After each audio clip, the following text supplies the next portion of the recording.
आज वाला व्लॉग में मैं थामने दिखाऊंगी कि ऑस्ट्रेलिया स्नेहा द्वारा मैं करता कुरियर करवाए करूं और कितने दिन में उसने रिसीव हो जाए। तो राम राम जी, स्वागत है तारा एक और नए उम्मीद है हम सारे ठीक हो गए। दादा खड़ा की दिया था, मैं बिल्कुल मस्त हूँ। सवेरे उठ दिया, साग सब्जी बनाने की तैयारी करी। सब्जी कहने नजर पड़ी तो कुछ खास सब्जी रह को नहीं रही थी। फिर मेरी नजर पड़ी कि मूली पड़ी है दो चार। इस बार मूली में पत्ते समेत ले आ रही थी, तो इन्हें देख कर मेरा दिमाग में आई एक चटपटी सब्जी का ख्याल। तो फटाफट मैंने एक साइड तो मूली उबलनी धर दी और एक साइड दो चार आलू पड़े थे, उसकी छोटी छोटी स्लाइस कर जो जो भी मेरी इस रेसिपी ने देखा है घर जरूर ट्राई करियो। यूरा मैंने थोड़ी देर कर सिर्फ दो चार मिनट थोड़ा तेल गैल के आलू की जो स्लाइस करी थी वह सारी बढ़िया तरीके से फ्राई कर ली, जिस तरह आप पकौड़े ना करेगा। और उसमें तो आलू काट का जो तेल बच गया था उसे मैं सारे खड़े मसाले गिर लिए। जिस तरह की जो मेरे व्लॉग देखे उन्हें पता है कि मैं किसी खास मसाला का यूज नहीं करती, जो पीछे पीछे आवा है, और ना ही पीछे पीछे लाल मिर्च का यूज करे कर दी।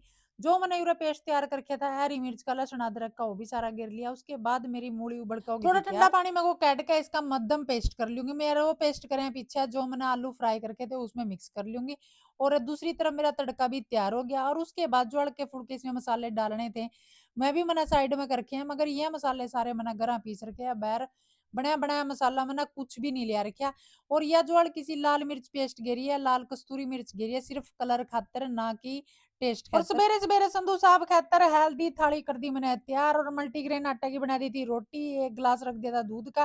पहला एक बाइट मन ने टेस्ट करके देखी मैं संधू साहब ने, तो फिर दूंगी। संधू साहब खाना पीना खाकर हॉस्पिटल की तरफ चले गए थे। और यू भाई वो सारा सामान है जो मैंने स्नेहा खातर शॉपिंग करे, यानी कि गर्मी की शॉपिंग करी है। और उसका दौरा आज कोरियर करवा के आऊंगी। तो यह छोटी सी वीडियो में ज्यादा बनाऊं थी कि यह वीडियो में स्नेहा द्वारा सेंड कर दूं, कई बार कोई भी सामान मिसप्लेस ना हो जाए, ताकि बच्चा ना पता हो कि मेरी या चीज आवेगी। स्नेहा तो मेरे तक सिर्फ कोरियर में कराने खातर दो चार चीज को है, मगर वह बात है माया का दिल ही इस तरह का वो है।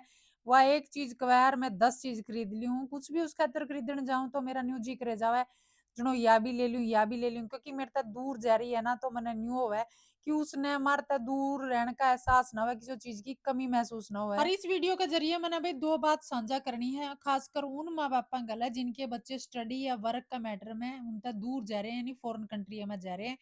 उनते मेरी एक रिक्वेस्ट है भाई, देखो अपना दौरा कोई दुख तकलीफ हो या कुछ बात हो तो अपना दौरा अपने यार दोस्त अपने परिवार वाले बहुत सारे बंदे हैं, मगर ओढ़ा जाएगा बच्चा अकेला पड़ जाए। तो मेरी उन सारे माँ बापा से रिक्वेस्ट है भी, बाहर जब बच्चा जावा एक तो फालतू उन पे बर्डन ना डाले करो। दूसरा थोड़ा थोड़ा टाइम के बाद उनके उनका लवा कुछ ना कुछ बेच दे रहे करो, चाहे मैं उसे की कमाई तय हो। उससे क्या है कि थोड़े दिन के बाद अगर घर तक कुछ सामान आवे तो बच्चा ने यू एहसास हो कि मेरे माँ बाप लोता है, मेरे बहन भाई लोता है, हमारे पास कुछ चीज आया है। और उनका काम में या स्टडी में बहुत अच्छी तरीके से मन लगे रहे।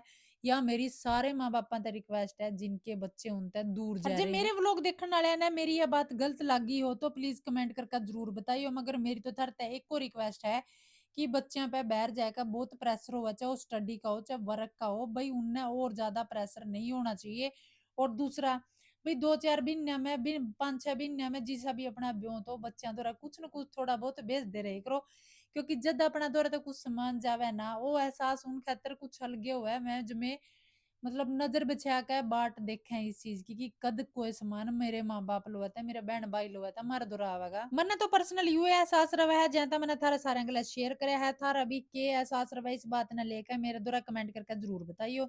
उसके बाद संधू साहब गाड़ी लेके आ गए थे, मैं गाड़ी में सारा सामान डाल कर पहुंच गई सीधा कोरियर। और जब जब भी मैं स्नेहा का कोरियर करवा हूँ ऑस्ट्रेलिया, तो बहुत सारे बच्चे की जो विदेश में रहे हैं उनकी भी, और जो मेरे व्लॉग देखे हैं कैथल के या आसा पासा एरिया के उनकी भी बहुत सारी इंक्वायरी आवे कि आप कहाँ तक कोरियर करवाए करो, के चार्जेस रहे हैं, के सामान भेजे हैं।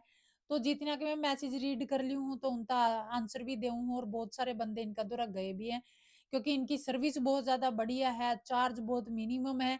और सबसे मेन बात यह है कि सामान बहुत सेफ तरीका तर बहुत कम टाइम में पहुंच जाए। और इस वीडियो में ध्यान से सुन लो भाई, इनका एड्रेस जो कैथल में विश्वकर्मा चौक है, यानी कि अम्बाड़ा कहने जानते होने जो चौक पड़ा है विश्वकर्मा चौक, थोड़ी ही चाल दे से आता है श्री श्याम इंटरनेशनल कोरियर। और जब फिर भी किसी को समझ में नहीं आवे तो इंस्टाग्राम पे मैसेज कर दियो भाई, मैं इनकी आईडी नंबर सब कुछ शेयर कर दूंगी थारा लो। और एक बात कर लो मेरी नोट, जो मेरी आईडी ने फॉलो करके लाइक कमेंट शेयर करके जावा है उसने देवा स्पेशल डिस्काउंट। हमने सिर्फ मेरी आईडी का नाम लेना है और फॉलोइंग दिखानी है, और उसके बाद फिर हमने जाना था एक स्पेशल प्रोग्राम में। और स्पेशल प्रोग्राम में जान खातर तो स्पेशल तैयार होना पड़ा है और उसका टाइम मेरे पे बिल्कुल भी नहीं था, तो मैं फटाफट में पहुंच गई मोनिका लो। और जितनी मैं बिजी थी उससे ज्यादा बिजी मोनिका थी। मोनिका तो फिर मैंने फटाफट क्या बे कितनी बिजी हो, पहला तो मन अजेंटमेंट कर दे, मन जाना एक शादी में। शुक्र है मैंने पहले इसका दूरा फोन कर लिया था, तो उसे टाइम इसने कह दिया था उनका जी फटाफट आ जाओ, क्योंकि मेरा दूरा 2-3 ब्राइडल आने वाली है, उसके बाद मैंने बिल्कुल भी टाइम नहीं लगा। मैंने भी इसकी बात पर तुरंत एक्शन लिया यार, फटाफट ठाई स्कूटी और पहुंच गई मैं इसका सैलून में। और बहुत ही हल्का सा लाइट सा मेकअप चाहिए था, मैंने बिल्कुल पार्टी मेकअप, हल्का फुल्का मेकअप जो मैंने इसका कहा था वो इन्हें कर दिया। उसके बाद ये हेयर स्टाइल लग गया मेरा करन, और मैंने कहा अभी हेयर स्टाइल मेरी ड्रेस के अकॉर्डिंग कर दियो, तो इन्हें बहुत प्यारा हेयर स्टाइल कर दिया मेरा। और जितनी बार भी मैं मोनिका से मिलू हूँ मेरा एक्सपीरियंस रहा जब मैं एक नंबर का, क्योंकि इसका काम ही इतना बढ़िया हुआ है, न्यू को नहीं है भी अपना से आप तक करेगी, जिस तरह कस्टमर कहते हैं उस तरह ही कर दिया। और फिर यूरा मोनिका मेरे पे थोड़ी गुस्सा भी होगी, उनका जी चुन्नी तो आप ले आए नहीं। मैंने कहा मैं तन्ने तोड़ का इतना फोन कराया कि मैं तो जदे न्यू है बैज ली, चुन्नी तो मेरी गाड़ी में पड़ी है, मैं अपना आप सेट कर लूंगी। मैं बस तैयार हुई थी, इतना मैं गाड़ी का हॉर्न बैज गया, दोनों बाबू बेटा बाहर खड़े थे, तो फटाफट में गाड़ी में बैठ लिया और हम चल पड़े टोंठा गांव में एक शादी अटेंड करने। और यूरा गांव का नाम सुनकर तो बहुत सारा अंदाजा ले लेंगे कि हम यूरा टोंठा गांव में किसका आया। माँ माया भाई प्रदीप के यानी कि चोटाधारी का है, उसकी सिस्टर का शादी का प्रोग्राम है। प्रोग्राम तो छोटा सा है, कुछ एक लोग बुला रखे हैं, मगर मारा बिना तो अधूरी थी भाई, मारा जाना तो बहुत ज्यादा जरूरी था। पहला तो हम थोड़े लेट हो रहे थे, क्योंकि हमने जिस तरह की व्लॉग में दिखाया कि पहला पार्सल करवाया था, थोड़े ज्यादा लेट हो रहे थे, तो जद हम यूरा पहुंचे खाना पीना फटाफट खाया पिया, सारे गले हेलो हाय करी। अरे यूरा जाकर सारे गले हेलो हाय करने का कारण यू है कि मोस्टली यूरा यानी कि चोटादारी के अड़ोसी पड़ोसी चाचे ताऊ सारे मेरे व्लॉग देखे हैं, चाहे मैं आदमी हो बच्चे हो लगाई हो, सारे जने यार बहुत प्यार दिया सारे ने कहा कि हम सारे जने बैठ के आपके सारे ब्लॉग देखा। और जब मैं गई थी ममता रेडी शेडी हो रही थी भाई, फेरिया की तैयारी चल रही थी, ममता बहुत ज्यादा प्यारी लग रही थी, और भगवान तक प्रार्थना करी कि इसकी शादीशुदा जिंदगी सफल रहे, इन दोनों पे भगवान अपना आशीर्वाद बनाए रखे। जिस तरह की प्रदीप कई साल तक हमारा दौरा आर एन मेडिकल ऑफिस में है, तो जिस तरह की यू हमारे परिवार का हिस्सा बन रहा है, तो हम भी इसके परिवार के हिस्से बन रहे हैं, इसके सुख में दुख में हर एक चीज के साथी बनने की कोशिश करा। सारा प्रोग्राम बहुत ज्यादा बढ़िया था। युर्तम हमने प्रदीप तले ही विदा, क्योंकि संधू साहब के एक पैर का अंगूठा का नाखून कटवा रखा था, तो ज्यादा देर बैठा कौन जावा था, तो हम आगे घर और घर आंदे है तुम्हारा सबसे पहला काम तो यह हुआ चाका चढ़ाया। जितना हमने सारे ने मेरे यहाँ छोटे छोटे व्लॉग बढ़िया लगते हो, लाइक कमेंट शेयर जरूर कर दे करो, और आईडी ने जाकर फॉलो पक्का कर लो। तो ठीक है जी, मिलूंगी अगले व्लॉग में कुछ और नया लेकर। राधे राधे।